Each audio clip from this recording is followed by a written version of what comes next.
We know that the US Congress has passed an aid for Ukraine and Israel as well as Taiwan. When you see the United States helping these three directions, Israel in Gaza and Ukraine against Russia and Taiwan against China, how did you find this policy? Are they seeking more escalations, more tensions? Well, first of all, I see there a very expensive political message, because even if we are talking about $61 billion, I don't think this will be a lot of impact on the ground, either for Ukraine, Israel, or Taiwan. Taiwan is the easiest because I would say it's even contradictory, because you have at the same time Janet Yellen and Antony Blinken going to China to ask China to reduce their production in order to make the US product more competitive. And at the same time, they fund Taiwan, which is a kind of absurd. And it's not just absurd in terms of the consistency of the approach, because on the one hand, you ask for something, and on the other hand, you are beating them. So there is no chance that even in the best case, which is definitely not the best context today for that, but there is no chance that China would even consider complying with U.S. requests. So it's absurd. And it's even though absurd that Taiwan, remember that Taiwan is officially part of China. And remember that both Taiwan and China consider that Taiwan is part of China. So basically, funding weaponry for Taiwan would be exactly the same for China funding for weaponry for Texas or whichever state who would secede from the USA. So it's totally absurd. The policy is absurd fundamentally, but it's also contextually totally absurd. As to Israel, we see that we know that Israel is already the biggest recipient for foreign military aid from the US, and this on a regular basis. And we see also that Israel has not managed to use this help in order to be able to fulfill its objectives. I mean, the problem with Israel, as we have already discussed that in a previous program, the problem with Israel is that it has simply the wrong strategy to address the problem.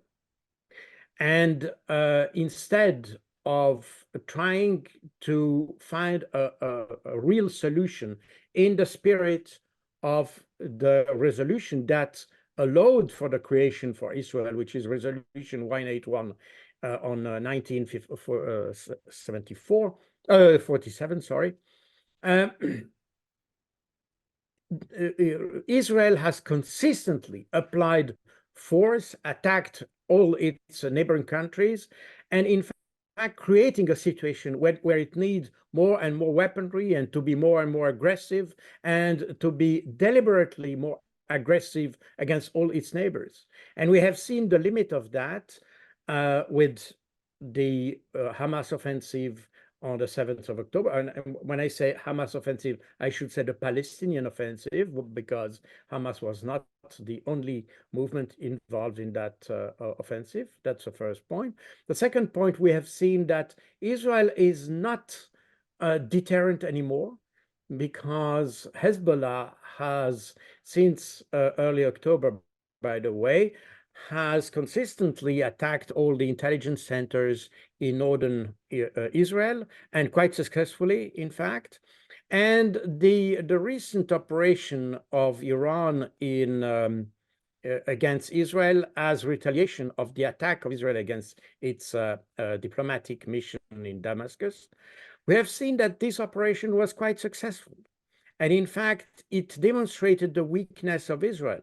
Israel is not able to defend itself on its own. It had to be supported militarily, I mean, by military action by the US, by France, by the UK, and by Jordan. And according to US reports, it seems that even the US has destroyed more missiles than the Israelis themselves. And not even that, but the early report of Israel that said they had 99% success against the incoming flying objects that came, I mean, UAVs, cruise missiles, and ballistic missiles. And today we know that this 99% is wrong. We should probably recently an article in the Ma'ariv paper in Israel said that the real figure is probably closer to 84%, meaning that Israel is not as successful as it claims. So just for these two countries, Taiwan and Israel, we see that just funding them and trying to provide weapons will not solve the problem. It will just increase the weakness of these countries. And it will not just increase the weakness, but it will also prevent what it, in both cases, I have not addressed Ukraine yet, but in those two countries, what we need, obviously, is a political solution, not a military solution. And by funding or providing some funds for additional weaponry, just send the wrong message.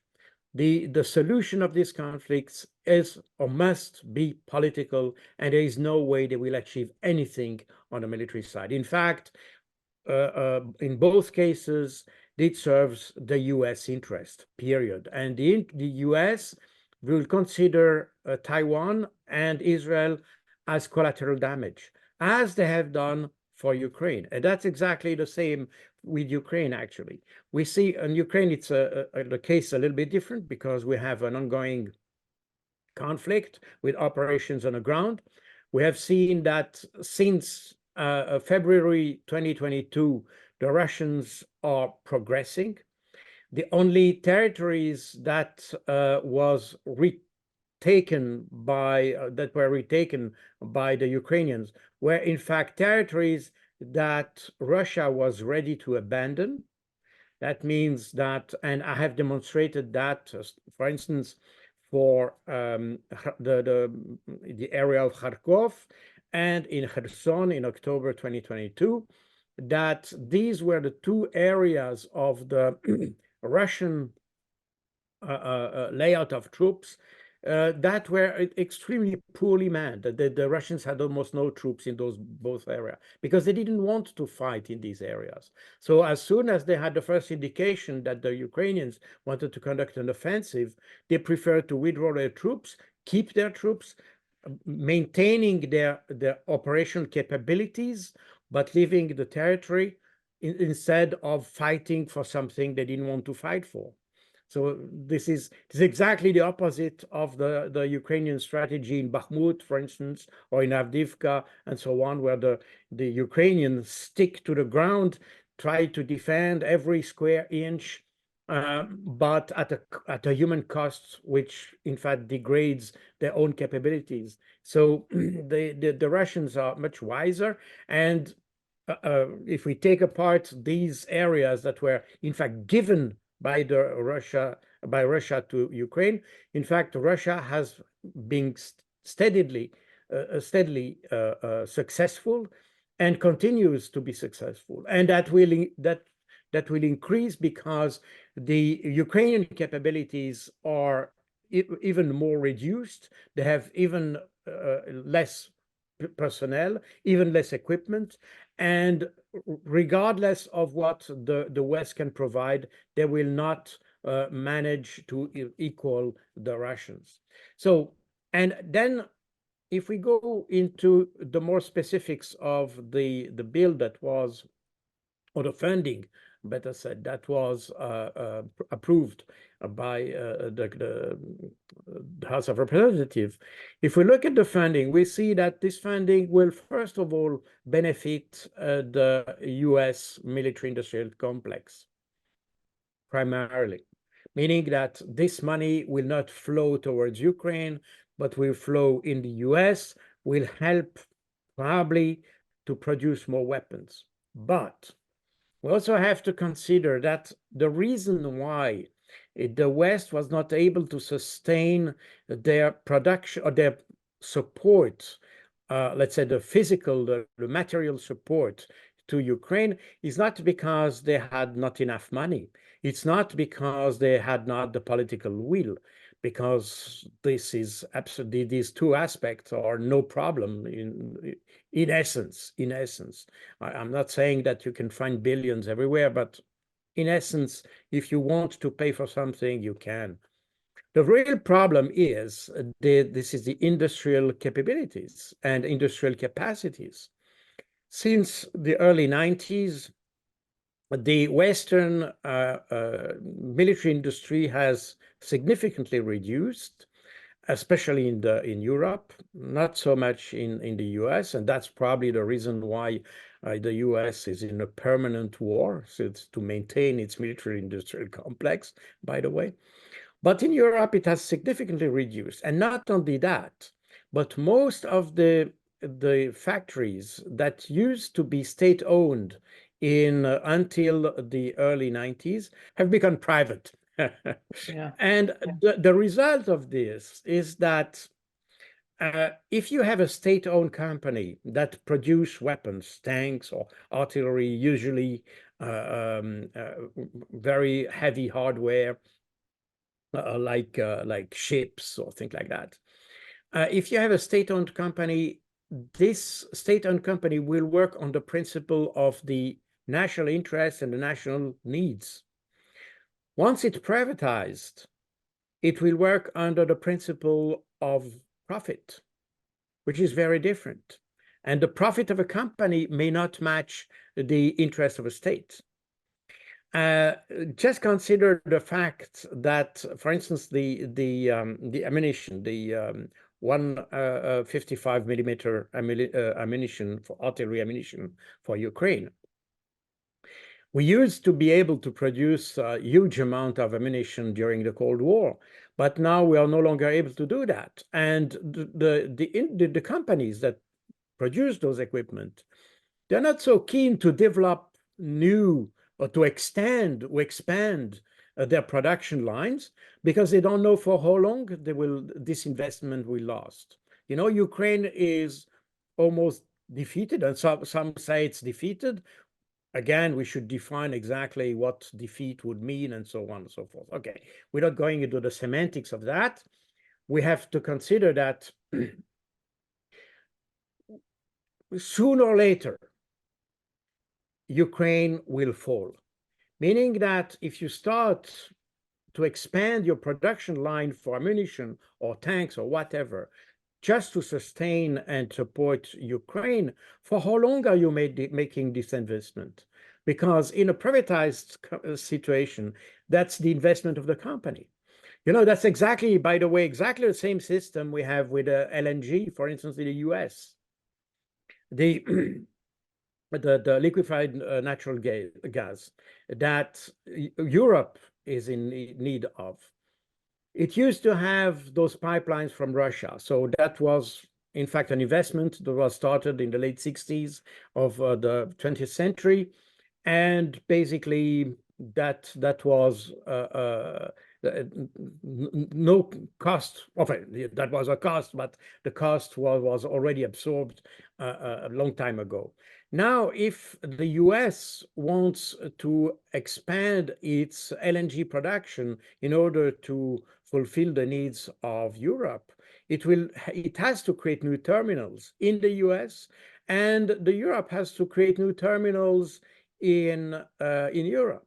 But why would you make billions of investment just to create an infrastructure that may not be needed in a few months or in a few years?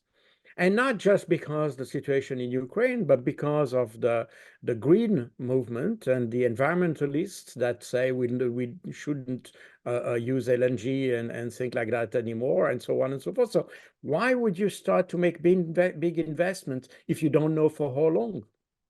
You know, and that's exactly the same problem we have with the military-industrial complex in the West, and that's the reason why even the Czech, who promised to Ukraine providing 1 million artillery shells, and the Czech were very adamant to find those shells across the world. Well, then they didn't manage to have that because nobody wants to deplete its own stocks just for the sake of something which is not working. I mean, why would you help a project that is failing? And I think the bill that was accepted or voted by the House of Representatives shows that only the Americans can afford to fund a project that is failing, and we know it's failing. So this is a very strange political message. Instead of trying to acknowledge the reality of the facts, and trying to find a solution that try to accommodate the interests of both parties, and trying to find a solution that somehow the solution has to go political. The problem is that we don't want to go that way, at least until the presidential election in the US, because nobody wants to lose face. In fact, we are just in a face-saving exercise that is extremely expensive for the taxpayers, in that case in the US, but in fact, it will be extremely expensive for other taxpayers in Europe as well. And not only that, but also even for the workers, because they are also paying the price of the Ukraine war in terms of unemployment and working place that are disappearing.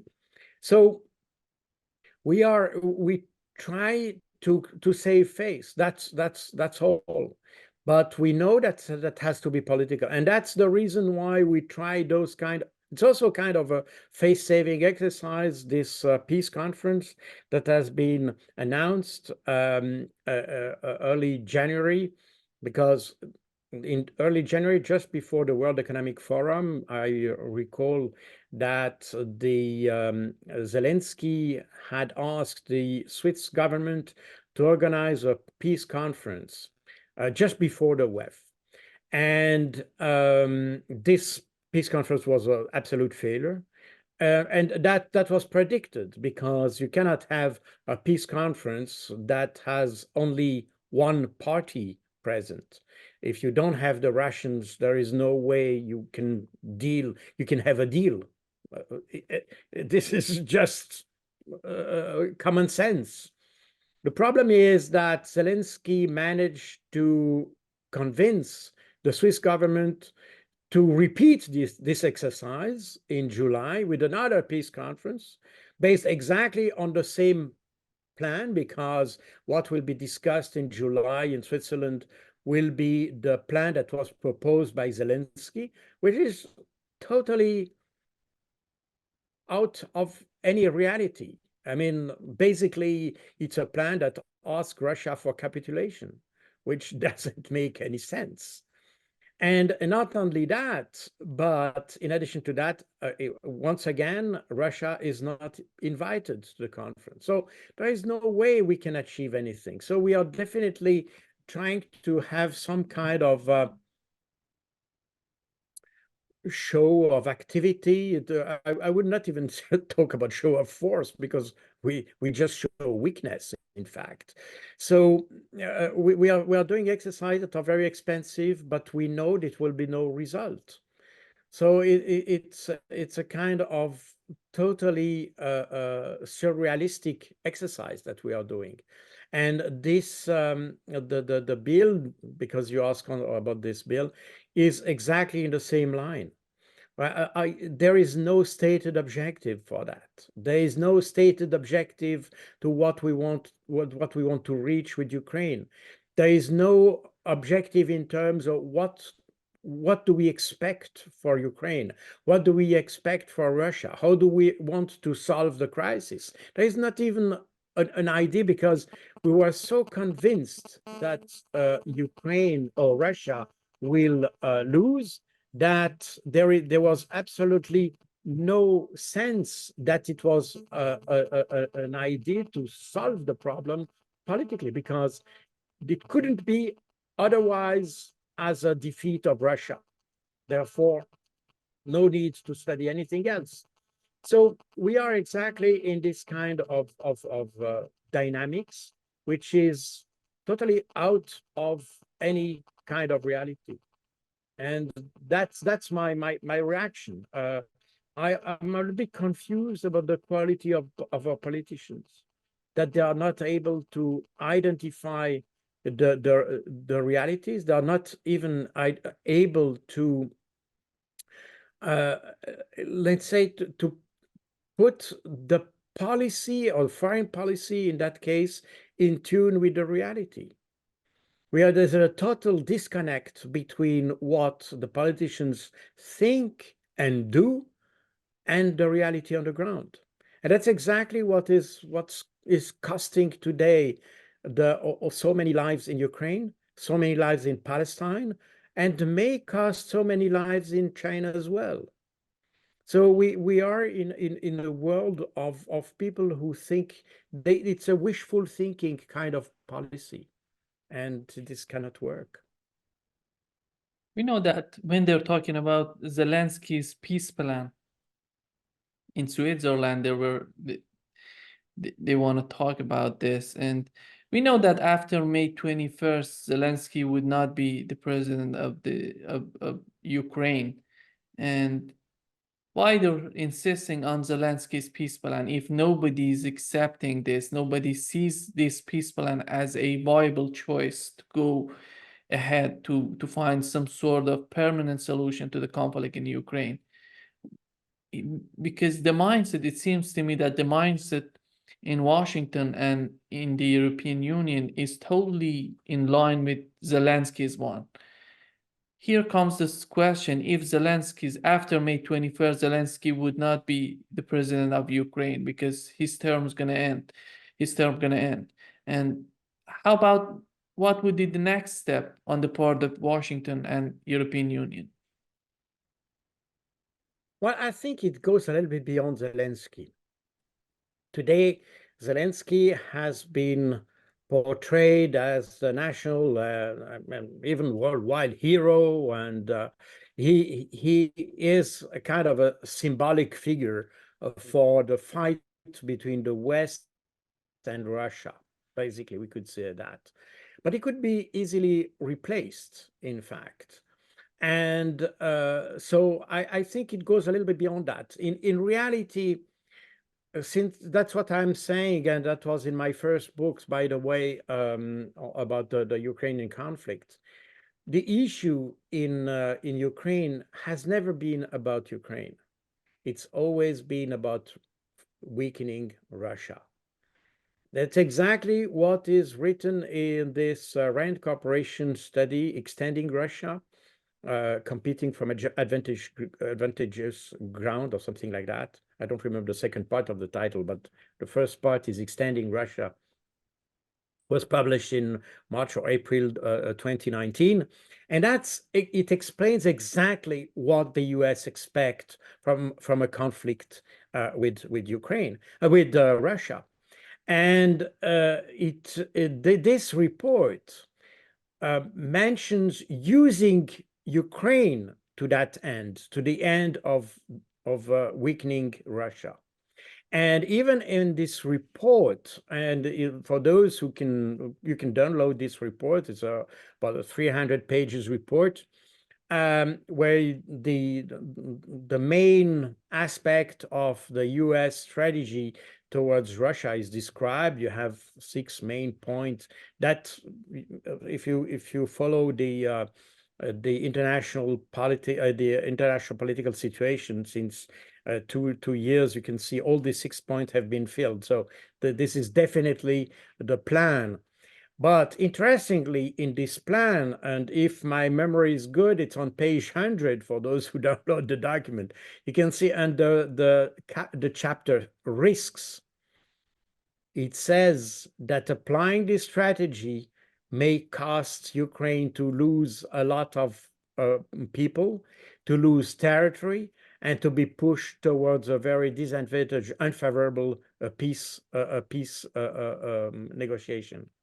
So meaning that we knew that trying to weaken Russia by using Ukraine would end up by, in fact, destroying Ukraine. That was perfectly known. So this is, in fact, when if you go back to that, you can see that all the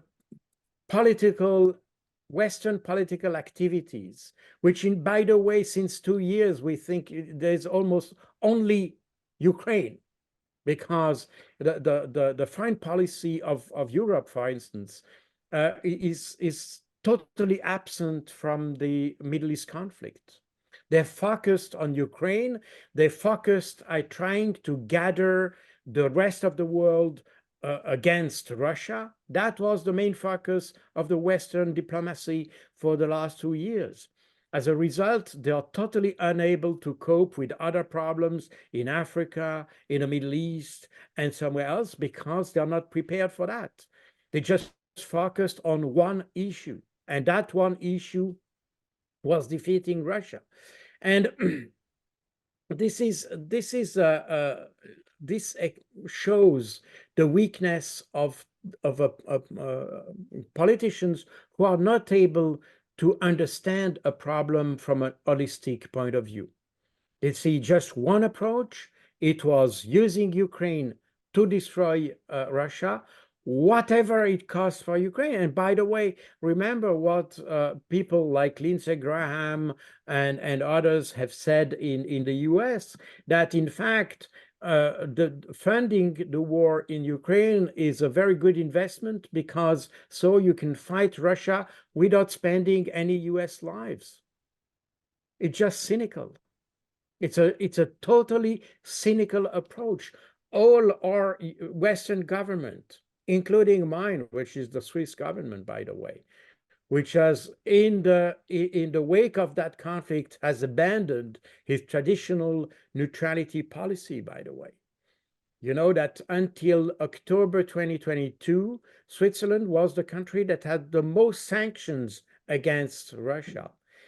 Switzerland had even more sanctions than the US, more sanctions than the EU against Russia. So it's just totally incredible. And today, I don't know exactly what's the last stand, but probably Switzerland remains the second or the third largest sanction provider against Russia. But even more than Japan or Australia or Canada, who are obviously allies from the US. So we were even more, as we say in French, I don't know if it translates well in English, but we were more royalists than the king, you know. And that shows the very cynical approach of this whole game.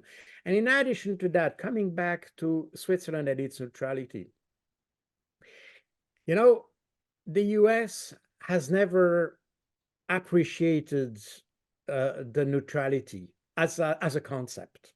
During World War II, the US tended to think that you are either with us or against us. And the Swiss neutrality was, at the very beginning, not well accepted by the Americans. But you may or may not know that the Allen Dulles, who used to become the director of the CIA, was during the war the head of the OSS. So what, in fact, came before the CIA. And the European headquarters of the OSS was in Bern, in Switzerland, during the war, from 1942 onwards.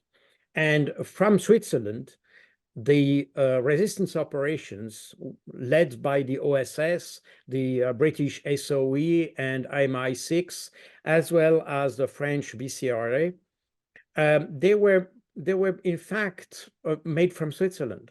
And that's the reason why the Germans tried, in fact, they had 3 or 4 plans to attack Switzerland because of that, because they said you are not neutral. And that was right, by the way. The thing is, why do I mention that? Is that after the Second World War, as the world was divided in 2 camps, basically the communist bloc and the Western bloc on the other hand, the US tried to exert some pressure against Switzerland so that he would join the more, let's say, more obviously the Western camp, because Switzerland had always been a Western country. There's never been a communist country by any means. So, but Switzerland wanted to keep its neutral stance between the 2 blocs and never pledged, for instance, joining NATO or things like that.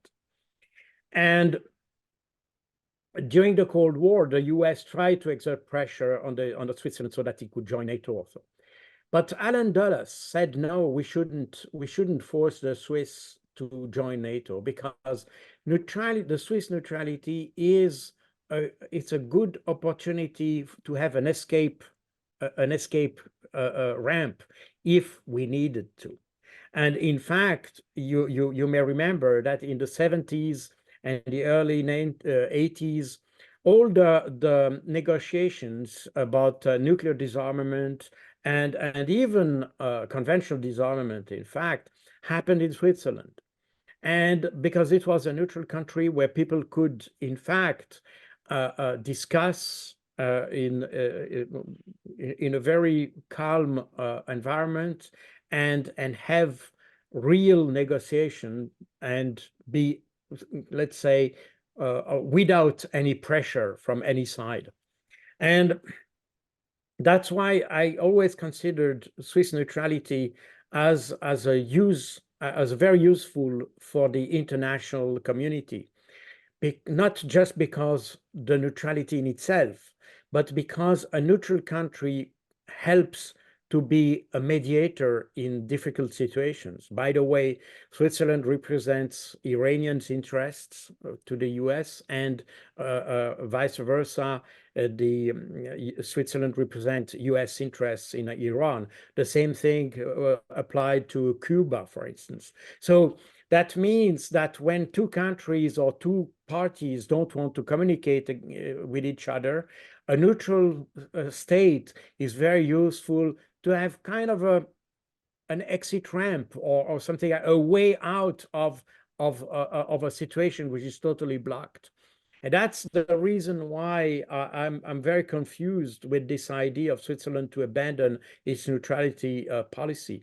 We managed to keep the neutrality policy during the First World War, the Second World War, the Cold War, and we were not able to do that during the conflict in Ukraine, and even during the conflict in the Middle East, which is totally counterproductive, because today we see that nobody can talk to each other. And in fact, the only person who can talk, for instance, to Benjamin Netanyahu, in fact, if you look around, the only person who can talk to all the parties is Vladimir Putin. So that means that we are demonizing, we are fighting against the only power and the only person which is influential enough to help solving a situation in other parts of the world. And Russia could also be a good mediator in the conflict between China, US and China, for instance, as an example, or Switzerland. So in fact, we are in a mood of extremism. And we are, all our politicians, even they try to portray themselves as liberals and in favor of democracy. First of all, they abandoned the law-based international order to replace it with a rule-based international order, which in fact removes any clear delineation of the rules, because once you have a rule, who defines the rule? And in reality, since the West, for good or bad reasons, the West has defined those rules since today. We try to keep that, and we don't even abide by the laws and international law that we established at the end of the World War II, because at the end of World War II, we decided that the world should be ruled by law and no longer by the rule of the strongest. And because that was exactly the UN, in fact, is a response to the way the Germans and the Japanese tried to rule the world. That means by using force. And and to replace the rule of the strongest by the rule of the law. And that's the very essence of the United Nations. But today, the US has, in fact, somehow militarized the UN for its own purposes, because for many reasons. I mean, almost also institutional reasons, by the way, because the US is the most powerful fund providing to the UN, meaning that he's the one who tries to dictate everything. Who pays can decide. That's basically the rule. As a result, we have this very powerful nation, which is powerful in itself, but it has gained power through the UN because it can use the UN as an instrument of its own foreign policy. And that's exactly what we are witnessing today. As a result, we have a weakening of the credibility of the UN in the rest of the world, because they understand that the UN is in fact an instrument of Western policy.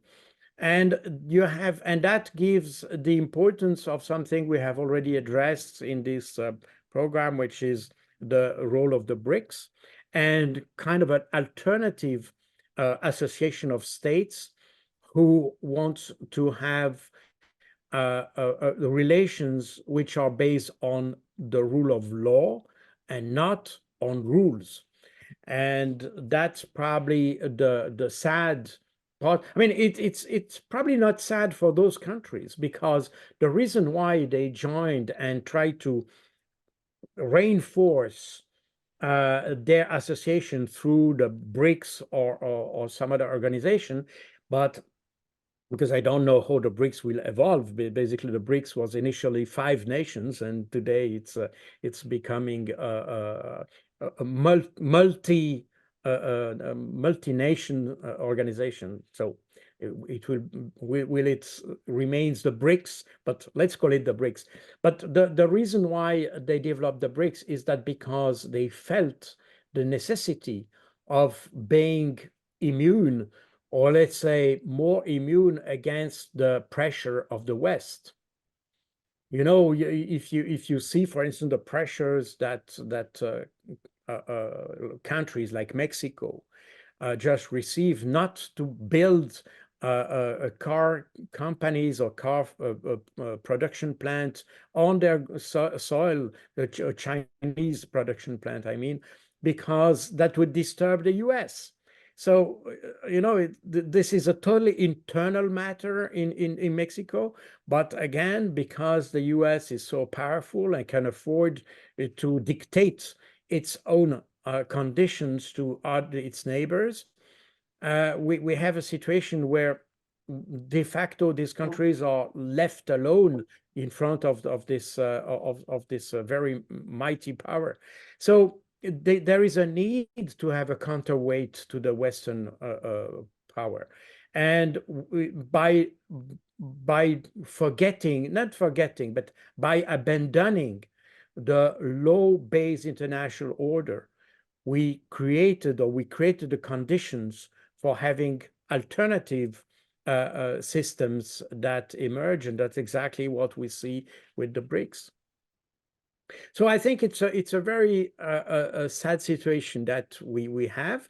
It's probably a good situation, or let's say it offers a lot of hope for the rest of the world, because as long as the West has not gained the wisdom to understand the problem of the rest of the world and try to focus on their own problems and try, as the Indian Foreign Minister Jay Shankar used to say, that Europe should stop seeing its problem as the problem of the world and not considering the problem of the rest of the world.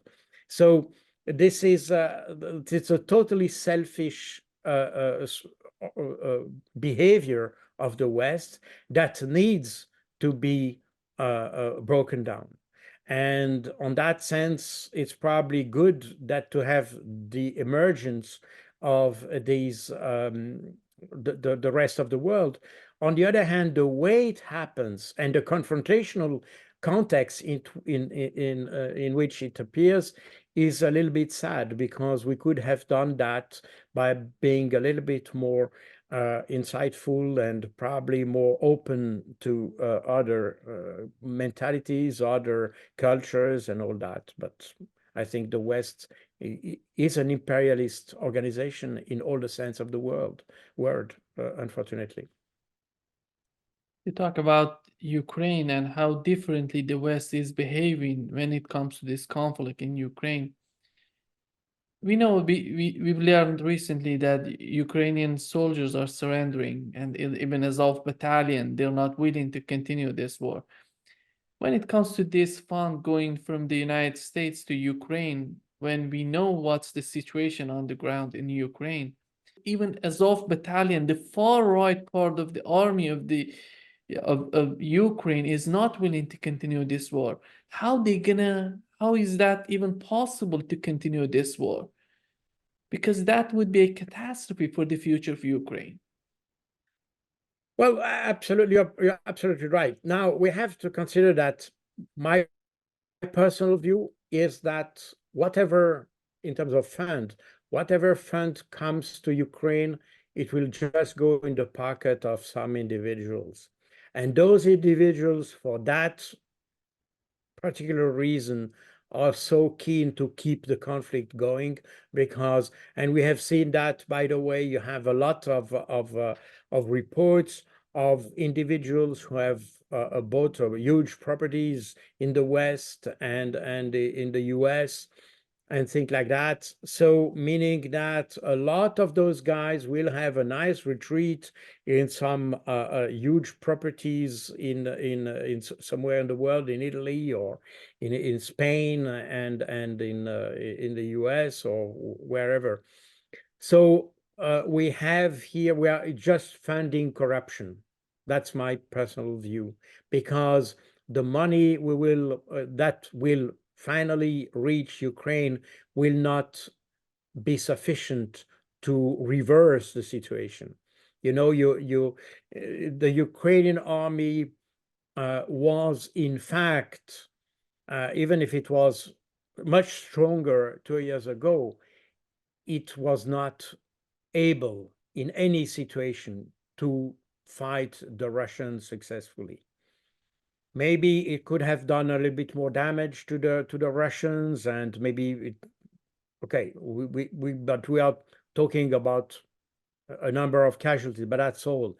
The final result would be exactly the same. You know, even President Obama said that Russia has escalation dominance, meaning that whatever you do, whatever you bring, the Russians have the ability to escalate in a way that at the end of the day, even at a very high cost, but they have the resources to win. So trying to use Ukraine to fight Russia is wrong in a first in a first approach. Now, as you said, we have more and more reports of units that are surrendering or defecting or deserting. You have reports, as you mentioned, the 3rd Storm Brigade, which is the new name of the Azov Regiment or Brigade. This brigade refused to fulfill some orders, in fact. So they didn't refuse to fight, but they refused some orders and to be engaged in situation, because these guys are not stupid. They see that the policy that you had basically, for instance, in Bakhmut, that you want to stick to every single square inch of territory is wrong. I mean, if you try to make a war of attrition, then you need to be much stronger than your enemy. If you are weaker than your enemy, you don't try to make attrition. I mean, trying to wage a war of attrition against the Russians is just has just no sense. So soldiers have understood that, and for that reason, they refused to go in certain areas where they knew they were going just there to die. That's no point. And it's, from a military point of view, it doesn't make sense either. If you know that a situation is desperate, if you know that you will have to give up your position at one point, there is no point defending it. You have better to withdraw, to keep your forces intact as possible, to regroup, to reform some unit, and to counterattack. But just dying on the ground without any reason doesn't make any sense at all. That's a little bit the situation that we had in World War I, as the French and the Germans had such kind of policy that you have better to die on the spot than to defend. Of course, at that time, there are probably no other resources than just fighting. They could not withdraw and create some counterattack force. I'm not an historian, so I will not make any judgment on World War I, but what we are seeing is that the Ukrainians behave in the same way today, and the reason for what the Ukrainians behave that way is that this resistance is in fact the main argument for Zelensky to attract the support of the West. If the Ukrainian army was withdrawing, the West would say, okay, there's no point fighting, and there's no point supporting Ukraine because you are withdrawing. So the thing is that Zelensky is trying to keep its forces fighting at any cost in order to have the political and financial support of the West. Now, how does it work in the mid or long run? The thing is that the West doesn't report that much, but we know from reports or from within Ukraine that since 2 years you have a huge hunt against any person who is against Zelensky. And there are a lot of people who have been, in fact, eliminated, opposition figures. They have been eliminated, by the way, not just in Ukraine, but also outside of Ukraine. You may remember the assassination of Ilya Kiva. I think it was in St. Petersburg, but he was a Ukrainian lawmaker who was expelled from the parliament at the beginning of the war, or the beginning of the Russian intervention, and eventually fled to Russia, and he was killed by the Ukrainian special service. So a lot of figures of the opposition were killed that way, assassinated by the way, but also inside Ukraine. And in fact, what we are doing now, I mean, when I say we, I say the West, what the West is doing is promoting not just a corrupt state, but also a state that behave like a totalitarian state in the worst way possible, because it's easy in a country at war to say that anybody who is against the government is just a traitor and you can just kill him. And that's exactly what's happening. And we have seen that before. I mean, I don't want to discuss here because some friends of mine have made much more extensive studies on that. But that's what, in essence, was probably the reason of the Bucha massacre. Because as some have mentioned and noticed about this massacre, all the people who were killed had the hand bound with a white stripe, which was the in fact an armband for those who wanted to keep neutral during the conflict, and in Ukraine, being neutral is being pro-Russian. So if you wore this white band, you were considered as a traitor. And all the guys, if you look at the pictures of the Bucha massacre, you will see that all the victims wear this white band. And that's the reason why, in fact, from the very beginning, a lot of people said, in fact, they just eliminated the opposition. And you had so many people of the opposition who were killed. I mean, also during the first round of the negotiation, you may remember, as I already said, that on the 25th of February 2022, Zelensky called the Swiss foreign minister in order to organize a peace conference. This was just one day after the beginning of the military operation. And this conference was finally not organized, but you had the first round of negotiation happening in Gomel at the Belarus border. But this round of negotiation, in fact, was doomed to fail.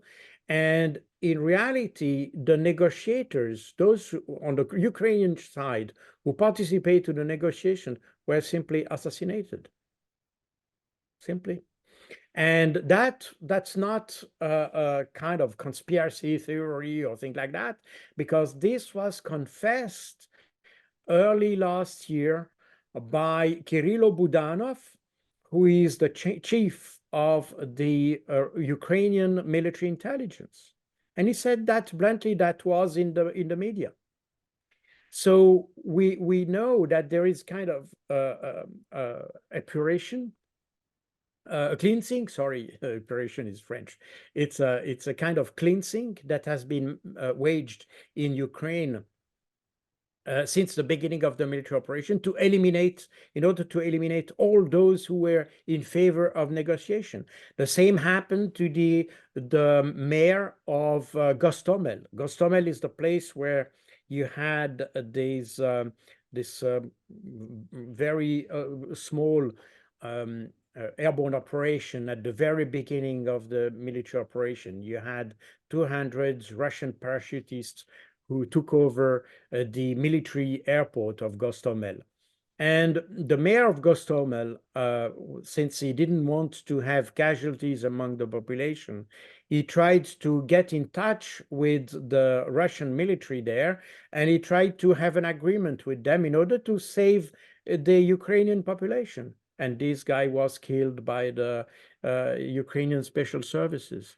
So you had a full list of Ukrainian politicians. The same happened, by the way, on the eastern part of Ukraine, in the Kharkov area, in the Sumy area, where mayors and politicians, the local politicians, they tried to find agreement with the Russians in order to avoid massacres, to avoid confusion and things like that. So they tried to have a clear relationship between themselves and the population and the newcomers, so to say, and they were all eliminated.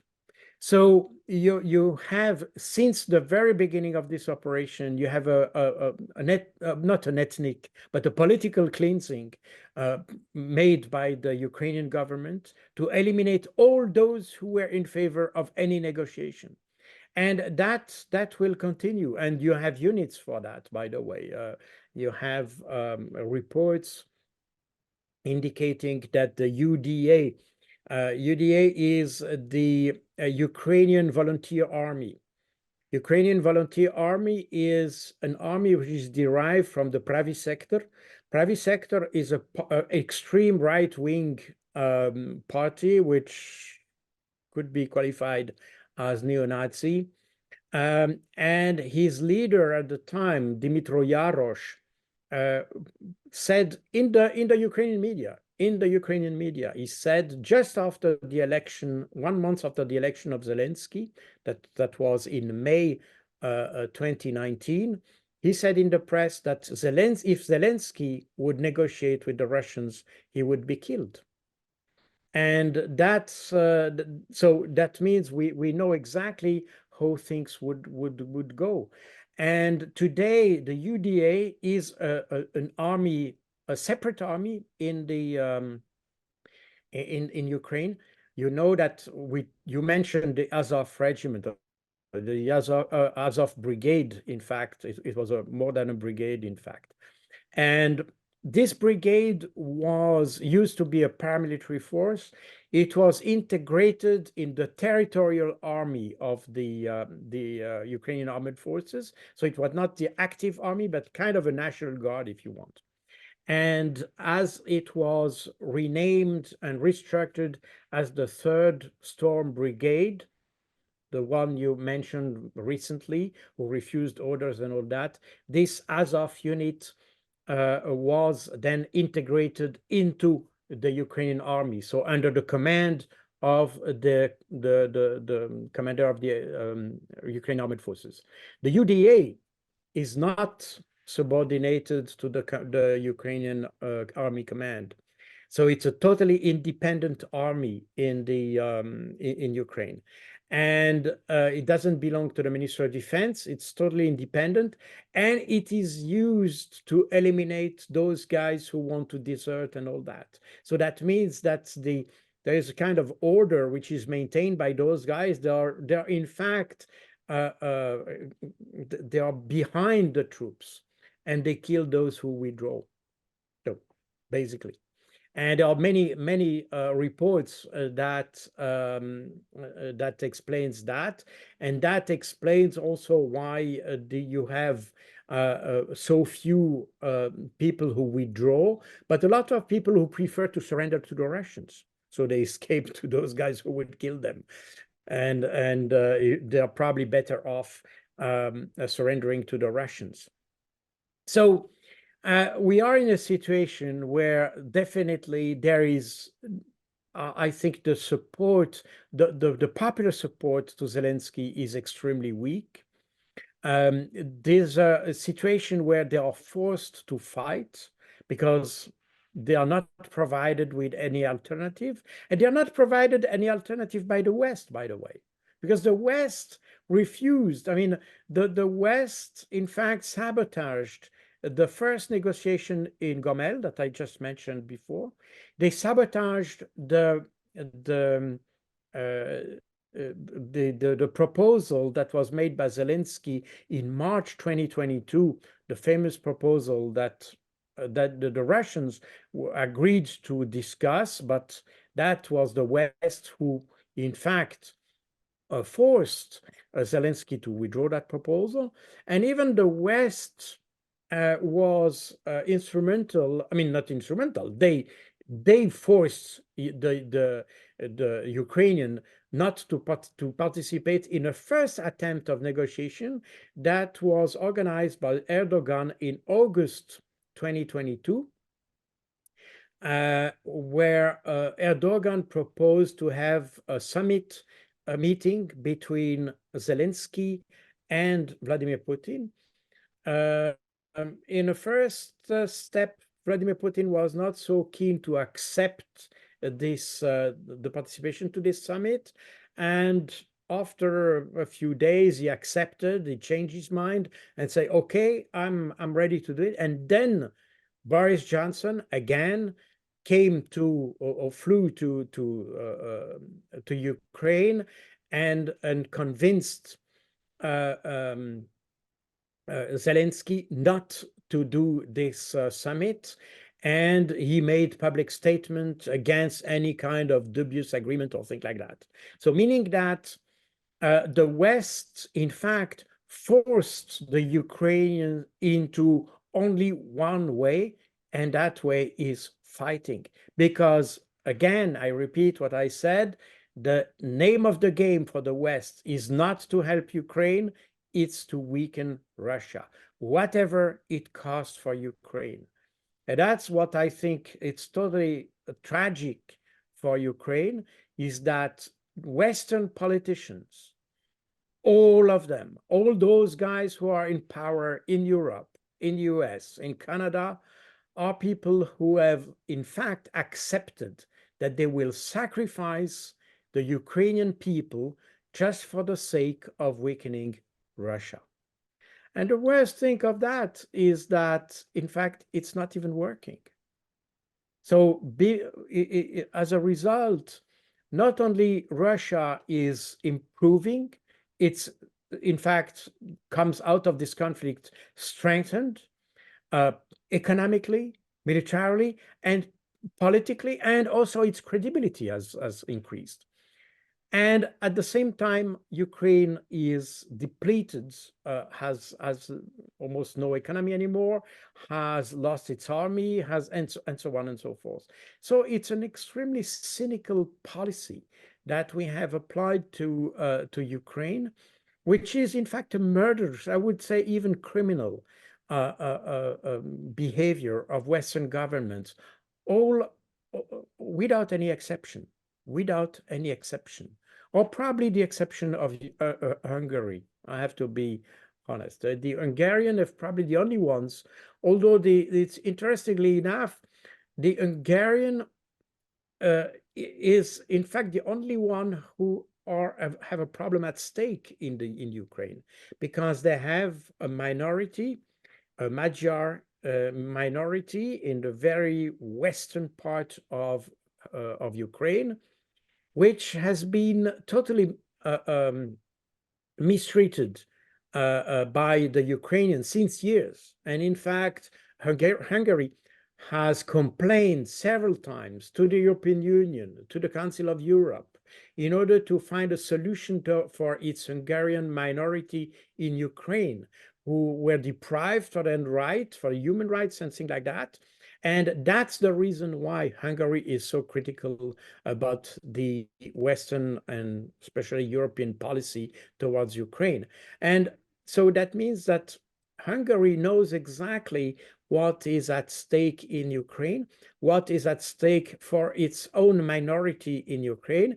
And that's the reason why Hungary remains the only country that has kept some common sense in this conflict and try to promote a political solution and try to avoid the one-way solution that has been proposed by the West. And when I say one way, it's only the way of the war, in fact.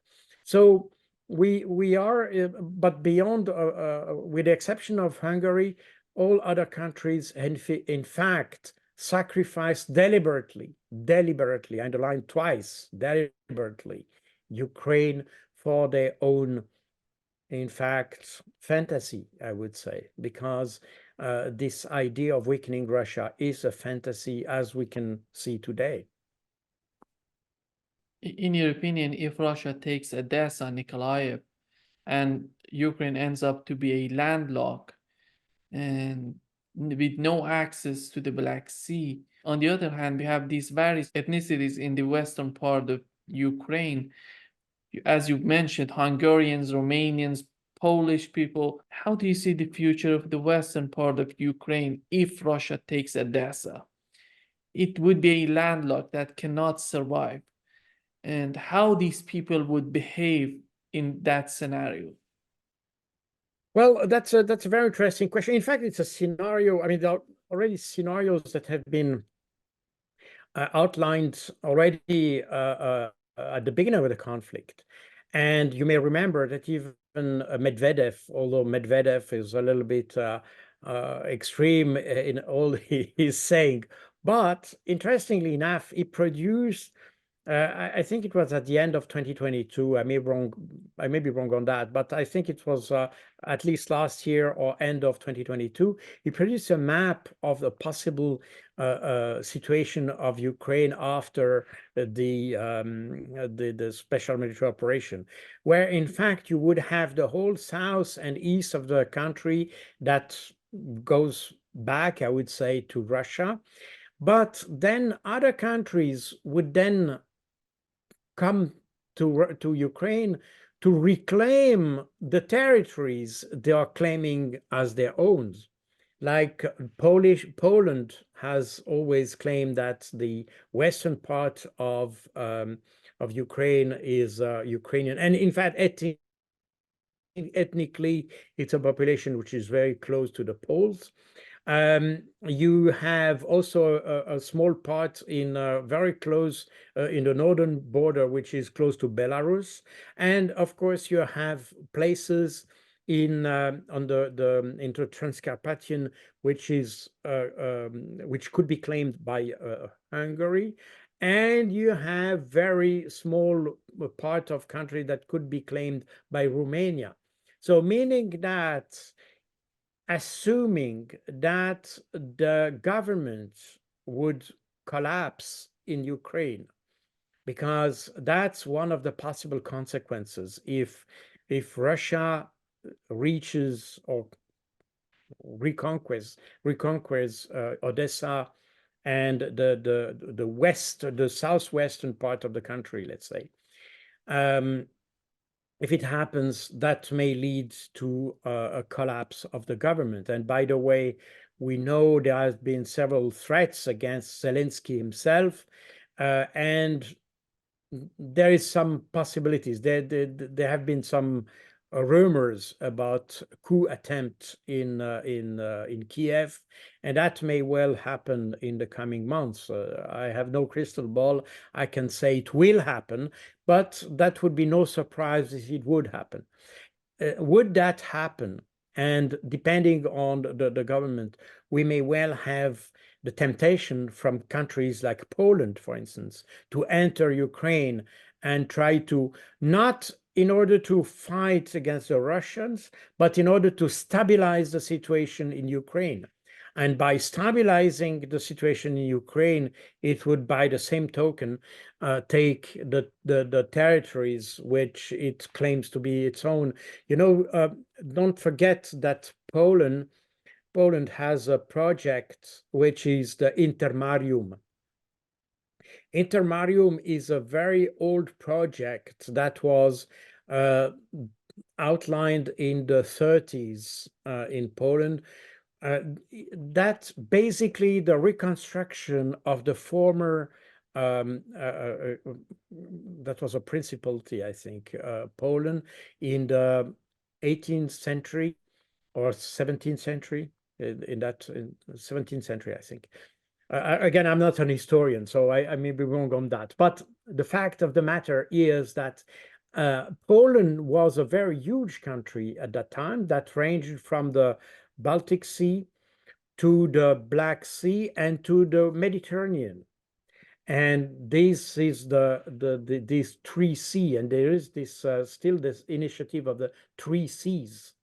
And you have a couple of countries, a cooperation agreement with Poland, and to create that intermarium that would recreate this large Poland, so to say.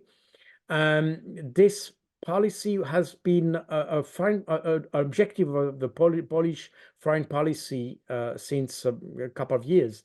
So meaning that if the Ukrainian government would collapse, that would create probably an incentive for Poland to push a step forward towards this project, this Intermarium project.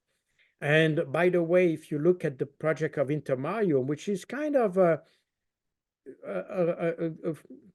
kind of an alternative European Union somehow.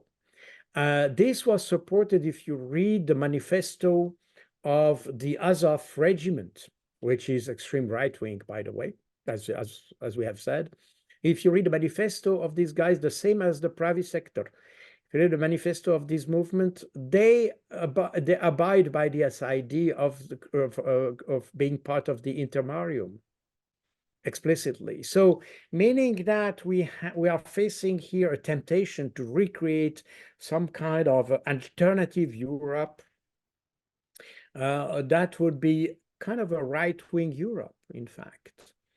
And if you look around, I mean, you may notice that the symbol of the Azov regiment are the three swords. The three swords of Uzruf, which is in the area of Mariupol. And you have exactly the same three swords in Norway, in Stavanger, and I may be wrong on that, but you have the same symbol. These are the symbol of kind of this right-wing Europe that would be white and Christian, and that would in fact protect the whiteness and the Christianity against all kind of other ethnicities. Remember that in Ukraine, on the 1st July 2021, the Ukrainian parliament adopted this law on the ethnicity, on the indigenous people of Ukraine, that in essence gives different rights to the different ethnicities in Ukraine based on the ethnicity, you know. So we are exactly in a scheme of ultra-right type of society. And that's based on that, by the way. That's exactly what the reason why Vladimir Putin wrote an article on July 12th. He wrote an article about the unicity of the Ukrainian people or things like that. And he explains that there is no point making a difference between the Ukrainians and the Russians because they have common roots and all that. And interestingly enough, this was interpreted, and you have many right-wing journalists, even I would say neo-Nazi journalists, in the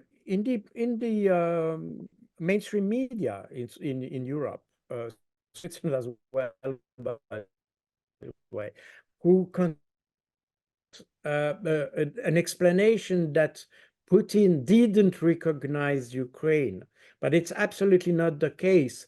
This article was explicitly a response to that law that was passed in Ukraine, and that gave inherently different rights to the Russian-speaking population as the Ukrainian-speaking population. And even a Ukrainian parliamentarian, a lawmaker, used to say that on the 2nd of July, by the way, he said that thanks to this law, the Russians in Ukraine will not benefit from all the human rights and not all the constitutional rights provided by the Ukrainian constitution. So we are exactly in this configuration where you gave different rights based on the ethnicity and not based on what you do. And that's exactly what the West is supporting. It's extremely strange because this law has passed. It's official. I mean, you can download it, you can see it, but absolutely not a single journalist of the mainstream in Europe has even mentioned that. And although some commentators have make a parallel, although to be honest, it's not a good comparison, but nevertheless, the idea is the same. They made the comparison between this law passed on July 2021 in Ukraine with the so-called 1935 Nuremberg laws in Germany. The Nuremberg laws in Germany were those laws that defined that the Jews had, based on their ethnicity, could not benefit from the same rights as the Germans. And in those Nuremberg laws, you had a scheme how to assess who is Jew and who is not, and so on and so forth. So the Ukrainian law is not exactly a duplicate of the Nuremberg law. Let's be clear, it's not exactly the same, but the spirit is the same. That means that this is this idea that in a country that is governed by the rule of law, this is totally unthinkable to have this kind of thing, that you give different rights to individuals based on their ethnicity. It doesn't make any sense. Everybody should be entitled to the same rights and the same obligations, regardless of their ethnicity. But that's exactly what the West accepted from Ukraine.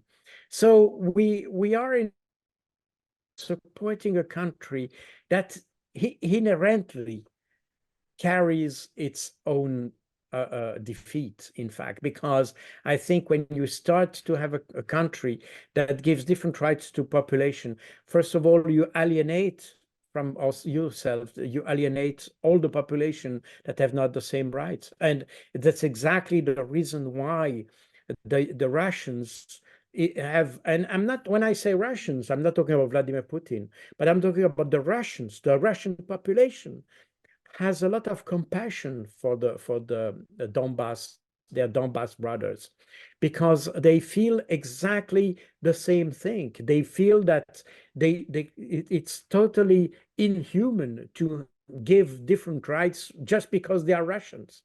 And on the other side of Ukraine, you have exactly the same feeling with the Hungarians. And that's why we try to portray Viktor Orban as an outsider, right wing, and so on. In fact, Viktor Orban has exactly, he reflects exactly what the Hungarian population thinks about the situation in Ukraine, that their minority deserves the same rights as the others, you know? So this is what we are doing and what the West is supporting, and especially in the US, they are supporting really a state that, in fact, even if it's not exactly the same scheme as the one you may have in Israel or so, but or in South Africa at the time.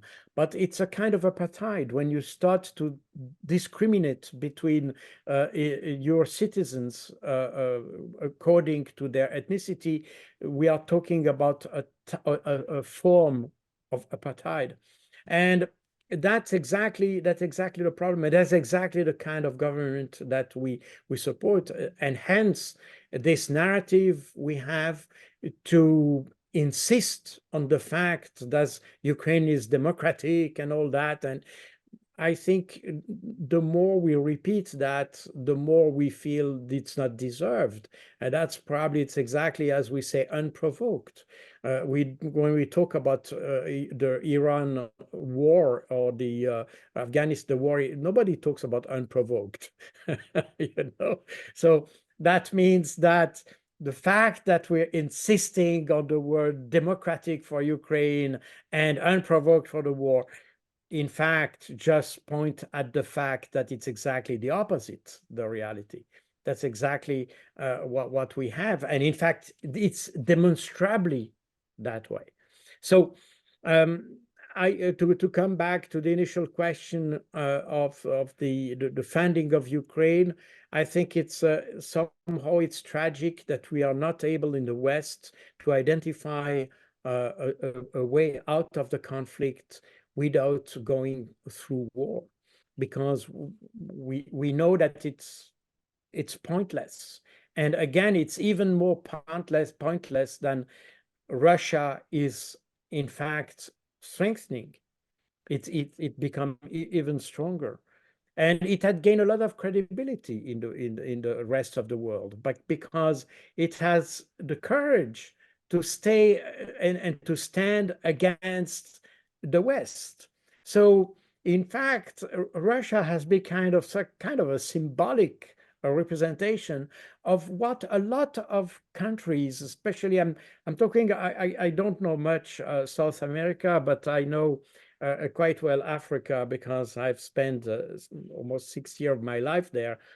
And I know that even the Africans are not aggressive towards the West and all that, but at the same time, they are happy that someone can stand against the West because they resent this kind of supremacist way the West intervenes on not only militarily but also politically in African affairs. And that's probably not a coincidence if you have the government of Mali, Niger, Burkina Faso, who decide to expel the French forces who were stationed there, and even the U.S. I mean, Niger just told the U.S. they have to go back to the U.S. So it means that, in fact, this situation has empowered somehow the African countries. And from that point of view, I think this conflict has as a finally has a good consequence, because it makes the other people, other countries, to realize that they deserve to be sovereign, to be independent, and to have a relation with the West, which should be a relation of partnership, not just a relation of the small brother, big brother. Doesn't work that way. And the West has to realize that. I'm not sure that the West has realized that, though. You have to, when I see the comments after the departure or the decision of these countries to expel the French forces, I'm not sure the French have understood that. They still consider that it's an act of defiance against them. But in reality, they should realize that it's an empowerment somehow, and that these countries are simply to be partners, honest partners, as we have between normal countries. I mean, when Switzerland talks to France or Germany, they talk as partners, I mean, on equal foot. And that's exactly what countries from the rest of the world ask for. They ask to be treated equally than as other country, and that's it's a legitimate claim. So this the conflict in Ukraine somehow has shown that Russia, even and especially because Russia was considered so weak at the beginning, so meaning that Russia stands against the West not from a position of strength, but from a position of weakness. And that's exactly, in fact, the Western narrative has contributed to make Russia even more credible, because even if it's weaker, it decides to stand for its sovereignty, for its rights, for its dignity, and that makes, in fact, and that's probably no coincidence as well. We in the beginning of this program, you mentioned Iran. We have the same thing with Iran today with Israel, and that's exactly, by the way, what Iran said in the framework of this retaliation. The Iranians said, what we decide now to do is a new equation. And the new equation is that there will no longer be a guy that decides to frighten the rest of the region and the others who comply. Now it's over. We don't want war with Israel, but we want to be respected as we are. We want our territory to be respected. We want our sovereignty being respected. We want our decisions to be respected. We want our policy, especially domestic policy, to be respected. And in fact, you have exactly the same thing and we see this global south, as some call it, that realizes that thanks Russia, in fact, that they are empowered somehow to say no, no, no, you are no longer the strongest. And even if you are stronger, we can be stronger also, because we are more, first of all, because when we talk about the international community, the West used to speak about at maximum 40 people, 40, not 40 people, but 40 countries, while the world is a little bit more than 190 or 195 countries. So that means that there are 155 countries that, in fact, are, and by the way, they are even stronger economically. Put together, they are much stronger than the West. So it's a totally different position than the one we had even 30 years ago, when the West was totally dominating the rest of the world economically, politically, militarily, and so on. Today, we have a total different position. And the rest of the world, and by the way, I don't like this expression, because the rest of the world means that it's just the rest.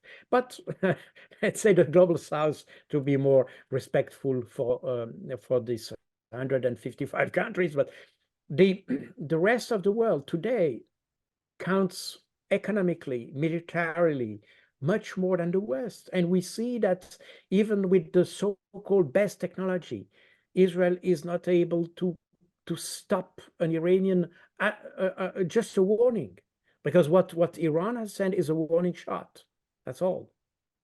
And Israel was not even able to stop that. Israel is not even able to stop what the Hezbollah is doing. And the Hezbollah is now targeting with very precise, extremely calibrated strikes. They calibrated all the Israeli intelligence position. By the way, they have done that also during this retaliation strike from the Iranians. So meaning that we see that these people are not only stronger technologically and able and courageous enough to confront Israel, which is a ruthless country, but they're also able to do it in a very calibrated way. Iran inflicted the lesson to the Israelis without having one fatality. The Israeli would not be able to do that. They've never been able to do that, because when they react to something, it's even with a huge amount of casualties. They just kill people. But here you have a different kind of strike, which is, as we have discussed last time, very intelligently planned, carefully planned, skillfully planned, that in fact goes to reach the objectives without creating the huge amount of fatalities that we could have expected from another country. In that sense, this is an example. And it shows exactly the way, probably it's the first step to show how the world should be ruled by people who don't accept to be considered as secondary powers or secondary people or secondary ethnic groups or whatever, and who deserve the same rights, the same consideration as any other country. And that this gunboat policy that the West has adopted since more than 30 years, for reasons that, by the way, have never been explained, because nobody has never been able to explain to me why it was necessary to attack Afghanistan, for instance. Never has been able to do that. And when I was in Afghanistan, I saw nobody who could explain to me why they were there. So we are exactly in this kind of mentality of just making war, because basically it costs not that much, in fact, in the sense that we don't really pay the price. We destroy countries without paying a similar price. And if you see, for instance, talking about Afghanistan, 80% of the investment that were made in Afghanistan were in fact returned to the US, exactly the same way as the 61 billion for Ukraine, because in fact the 61 billion, as all the billions that were, or trillions even, that were spent in Afghanistan were paid to US companies, US organizations, and US manufacturers, and things like that. So basically, there is no investment. We didn't build anything. We didn't build anything. We just went in to destroy. So why should these countries have some respect for us? We came after 20 years in Afghanistan. Not even the government that was put in place by the West lasted more than 48 hours. It just collapsed after 48 hours. As the Soviets left Afghanistan in 1989, the government they had put in place, or let's say kept in place, better said, remained in place for 2 years. So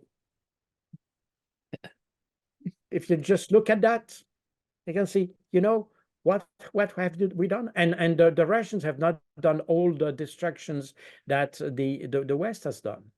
So we are waging stupid wars without strategy, without objectives, without knowing exactly what we do. We just destroy and kill people.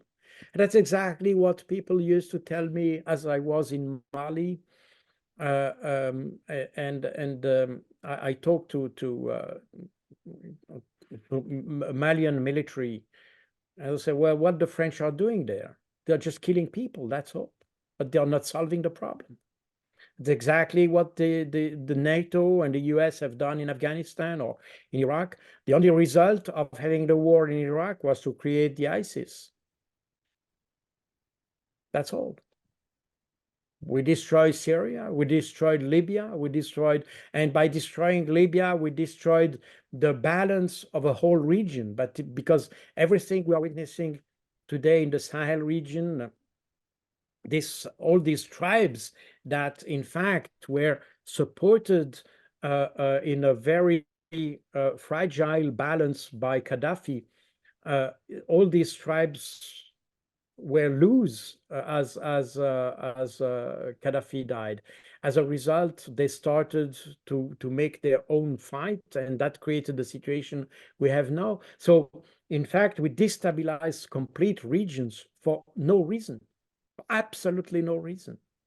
And Russia has become the symbolic figure of this, let's say, renewal of the South. And for that will probably be a positive outcome of this conflict.